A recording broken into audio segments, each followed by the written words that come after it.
我看见咱5年前那台车的路线了。那你追上啊！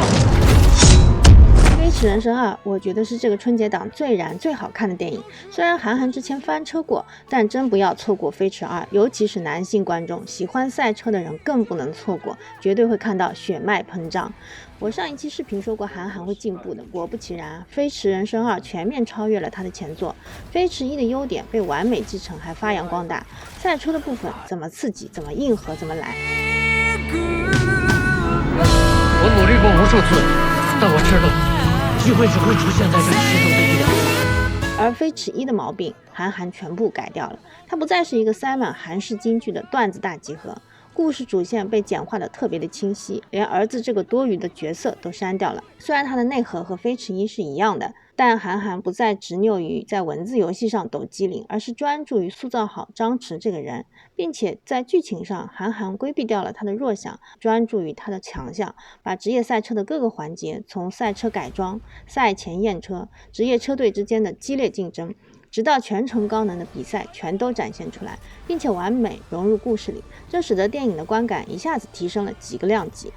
我们看到了职业比赛场上各种极限操作，也看到了场下的勾心斗角，更看到了一个让人惊喜的沈腾。他不只会搞笑，他的落魄、卑微，被生活毒打以后的自嘲、认命，和遇到年轻的天才之后重燃梦想之火，重回纯粹的热血赛道，都显得无比真实动人。最让人感动的是2场哭戏。张弛因为飞驰1里面刹车损坏，掉出悬崖，产生了恐惧心理，刹车点变得非常的提前。他为了挑战恐惧，就去练车，结果翻车了。一个赛车传奇选手被吊在倒转的车里，手足无措。张弛当场就心态崩溃。5年前拼了命赢下的比赛，却因为签封的丢失而不被承认，破纪录的成绩甚至要背负作弊的骂名。他一度已经认命了，就想借着粉丝对他的崇拜，随便组个车队凑数比赛，给下半辈子混点退休费，不需要赢，只需要输得漂亮一点。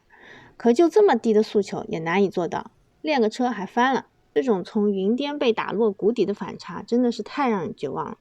另一个哭点是在张弛意外发现了当年签封好好躺在仓库里，这么重要的能证明他比赛清白的关键证据，主办方找到了，居然不告诉他，而且理由是这不重要，忘了。张弛再次崩溃了。这不光是荣誉的问题，冠军可以不给，但是清白不能不要啊。你找着了应该告诉我呀。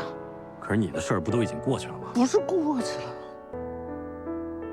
我只是接受了。其实这段剧情影射了韩寒本人的经历，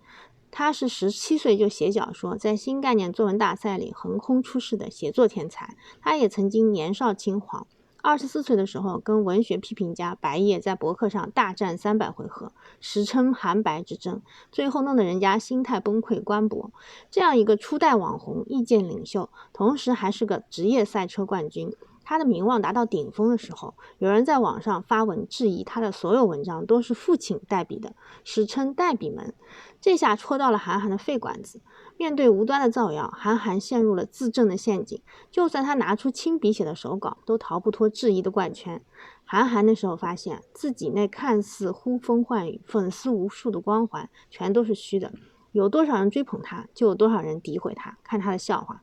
那段时间上网搜韩寒2个字，跳出来的都是代笔，他引以为豪的文字能力居然成了最大的黑点，这可能让他 PTSD 了。和飞驰2里的张弛一样，那个伤痛在韩寒心里永远没有过去，只是随着时间的流逝，他无奈接受了现实。即便是优秀如他这样的人，也会被误解，会成为笑柄，也会被遗忘。他自己再怎么执着想证明清白，真的证明了的时候，别人却毫不在意。叔叔，你谁呀？沈腾在这里的表演让我们看到了他演正剧的实力。有趣的是，他的喜剧老搭档贾玲也在《热辣滚烫》里面拿出了突破自我的表演，而且他们俩最后都有和过去的自己对视和解的戏码。其实最后赢不赢真的不重要，赢了是爽剧，不赢是生活。重要的是这个过程里让我们充满了希望。其实体育类型片是非常难拍的，在国内尤其难，因为你很难找出一个剧组能在编剧、电影技巧和体育专业上全都有深入的理解。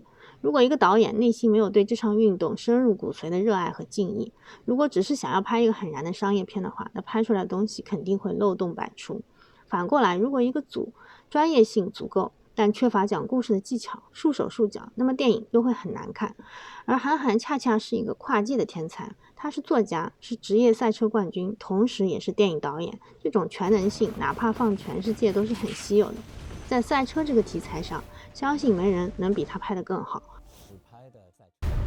实拍会有一种未知的冲击力和震撼力在那。我之前吐槽过他的《飞驰1》，那时候他对电影语言的运用还停留在把文字游戏、搞笑段子接起来的程度，所以我们会在《飞驰1》里看到很多韩式抖机灵的金句，这些都是他写博客的风格。前1个小时的喜剧故事很凌乱，人设很单薄，很多看似搞笑的片段生硬的塞进来，就像是一个过一把导演瘾的外行在不惜一切代价玩梗，直到进入最后40分钟比赛的环节才真正的进入节奏。但是飞驰2就完全不同了，虽然也有金句，但全都出现在了正确的位置，不是纯粹为了玩梗，而是巧妙融在剧情中，就像巴音布鲁克的王变成巴音布鲁克的土和巴音布鲁克的干，这个小小的文字游戏在3个剧情节点完美的契合。你能说啥呢？就是人家天赋高。要知道韩寒作为赛车手也是半路出家的，18岁才开始玩，最后把所有从小练的童子功都干翻了。